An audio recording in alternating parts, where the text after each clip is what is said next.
कौशल्या और रघुवीर की एक बेटी थी सविता। सविता को बचपन में ही पोलियो मार गया था, जिससे वो एक पैर से अपाहिज थी। सब लोग उसे दया की दृष्टि से देखते थे। सविता अपने माँ बाप की बहुत लाडली थी और वो उसकी आंखों में कभी आंसू आने नहीं देते थे। सविता अपाहिज जरूर थी, लेकिन सभी कामों में कुशल थी। स्कूल में भी वो सभी अध्यापकों की प्रिय थी। एक दिन कौशल्या बोली, सुनो जी, सविता की 11वीं पास हो गई है। हमारी बेटी दिव्यांग है, उसके लिए भी हमें ऐसा ही लड़का ढूंढना पड़ेगा।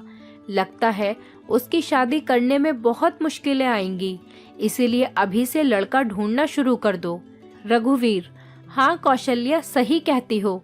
सविता कितनी सुंदर और सर्वगुण संपन्न है, लेकिन पैर की वजह से मेरी बेटी की जिंदगी खराब हो गई।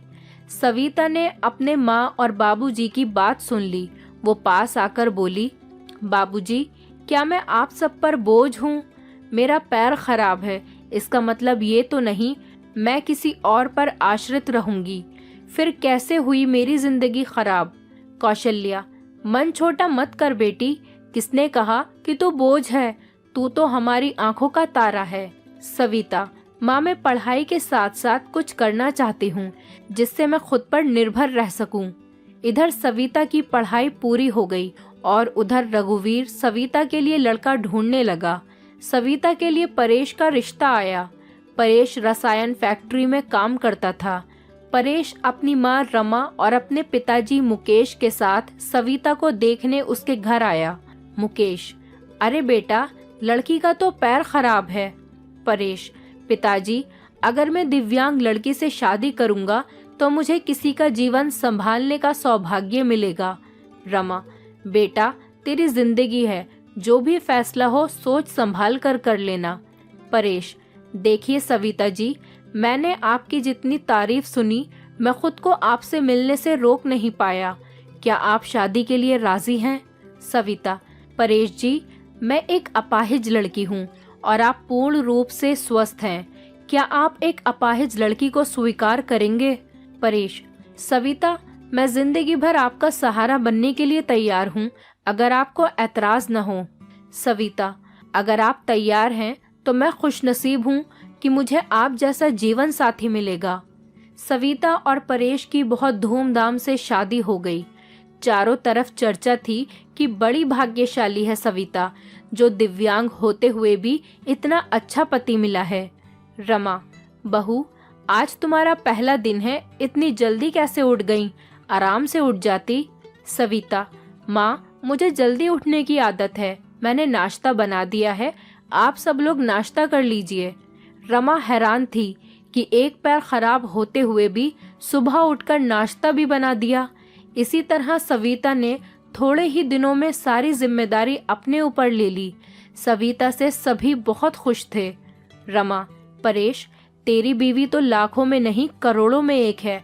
मैं तो डरती थी कि कहीं ऐसा ना हो कि एक दिव्यांग लड़की से शादी करके कहीं मेरे बेटे की जिंदगी खराब ना हो जाए। परेश, माँ, मेरा फैसला कभी गलत नहीं हो सकता। आपसे एक बात कह रहा हूँ कि अगर मुझे कुछ हो जाए तो सविता को अपनी बेटी की तरह रखना।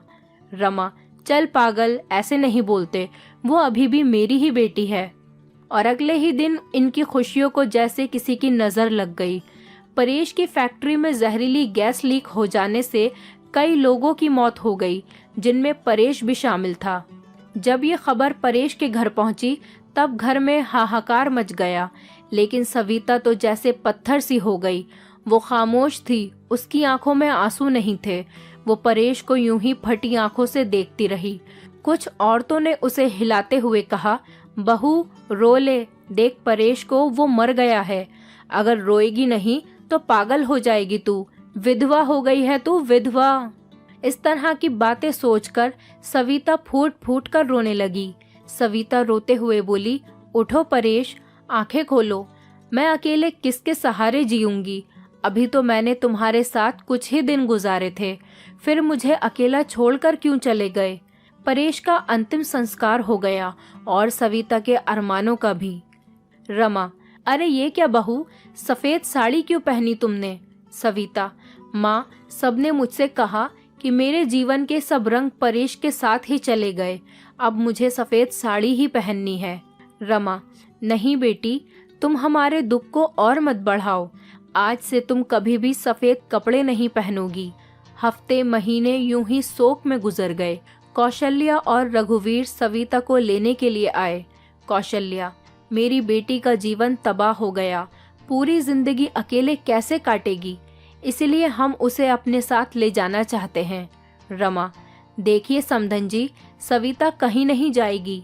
आप उसकी शादी करके कर्तव्य मुक्त हो चुके हैं, लेकिन अब हमारे भी कुछ कर्तव्य हैं। हमारी बहू हमारी बेटी बनकर हमारे पास ही रहेगी। ये कहते हुए रमा ने सविता को गले से लगा लिया। मुकेश, हाँ समधी जी, रमा सही कह रही है। हम सविता को आगे पढ़ाएंगे और किसी लायक बनाएंगे। आप चिंता मत करना, हम अपनी सविता को पलकों पर बिठाकर रखेंगे। सविता, माँ बाबूजी, परेश इनके इकलौते बेटे थे, अब वो नहीं है, तो ऐसे में मैं भी इनको छोड़कर चली जाऊं, ये सही नहीं है। मैं इनके पास रहकर ही इनकी सेवा करूंगी। सविता के माँ बाबूजी चले जाते हैं। अब सविता अकेली थी, उसने अपना सारा ध्यान पढ़ाई में लगा दिया। ऐसे में उसकी मुलाकात गौरव से हुई, जो समय समय पर सविता की पढ़ाई में मदद करता था। गौरव मुकेश के दोस्त का सबसे अच्छा बेटा था। उसका काम के सिलसिले में परेश के पिता के पास आना जाना लगा रहता था। गौरव इंजीनियर था और बड़ा ही सलीन स्वभाव का संस्कारी लड़का था। चारों तरफ औरतें बातें बनाने लगी। एक औरत बोली, अरे देखो कैसी विधवा है ये, सफेद साड़ी नहीं पहनती, पति का जरा भी दुख नहीं है। तो दूसरी बोली, बन सवर कर कॉलेज जाती है, बेचारे रमा और मुकेश का तो बुढ़ापा ही खराब है। तीसरी औरत ने कहा, पहले इस लड़के का घर में आना जाना ठीक था, लेकिन अब परेश नहीं है तो इसे जवान विधवा बहू के घर नहीं आना चाहिए। लेकिन सविता को किसी की बातों से कोई फर्क नहीं पड़ता था, क्योंकि उसके सास ससुर उसके साथ थे। रमा जब इतनी अच्छी बहू के लिए लोगों के ये ताने सुनती तो वो तड़प उठती थी, रोने लगती थी। सविता ने अपनी मेहनत से बीएड कर लिया और विकलांग कोटे में वो एक शिक्षिका के रूप से नियुक्त हो गई। रमा, सुनो परेश के पापा, हमारी सविता अब एक टीचर बन गई है। लोग न जाने उसे कैसे कैसे ताने देते थे, हमें अब उसकी शादी कर देनी चाहिए।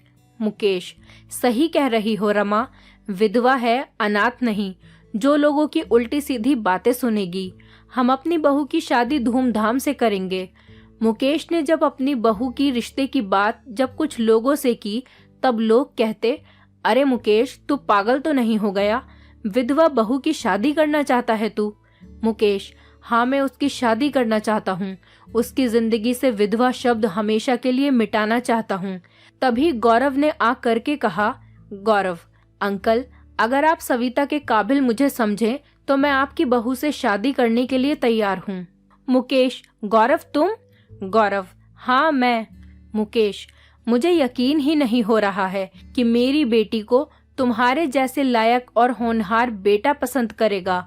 मुझे तुम पर गर्व है, मैं ये शादी के लिए तैयार हूँ बेटा। तभी मुकेश घर पर आकर सविता से कहता है, सविता बेटी, तुम जानती हो मैंने हमेशा तुम्हें अपनी बेटी से बढ़कर माना है। मैं चाहता हूँ कि तुम्हारी जिंदगी के अधूरे सपने को पूरा कर सकूं। मैं तुम्हारी शादी गौरव से करवाना चाहता हूँ।